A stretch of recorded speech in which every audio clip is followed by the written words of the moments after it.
आनंद बजार ठारे अवस्थित सरस्वती शिशु विद्या मंदिर पक्षर वृक्षारोपण कार्यक्रम अनुष्ठित हो जाइए।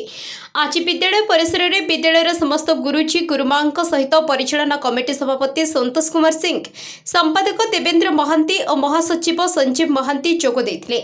गछ लगाइबा द्वारा कौन उपकार होता है से विषय रे छात्र छात्री माने वृक्षर आत्मकाहानी विषय कही विभिन्न प्रकार गछ छात्र छात्री मानक प्रदान करने सह सबुज ओडिशा मानपत्र प्रदान करा जायथिला।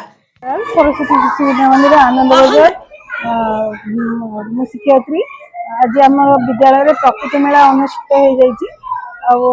आम पिलामानंकु गछ लगाइबा विषय कहलु जेमितिक आम पृथ्वी माँ को सुरक्षित देवाई आम वायुमंडल को प्रदूषण मुक्त करने आम समस्ते आज एकजुट होगी गछ लगेगा। दिन को दिन वायुमंडल गरम बढ़ी जाऊँगी, आमको निश्वास प्रश्वास नबार असुविधा होची। तेणुक गछ आमको साहाय्य करिबो। आम बहु मात्रा रे गछ पिला मानक बंटन करिछु एवं गछ लगेया पिला मानक आम कहूँ।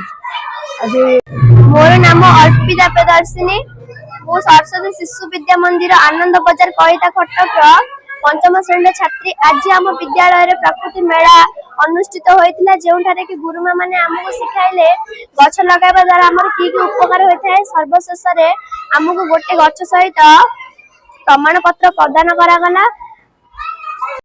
महांगार Subrat Kumar Mahanti report the news today.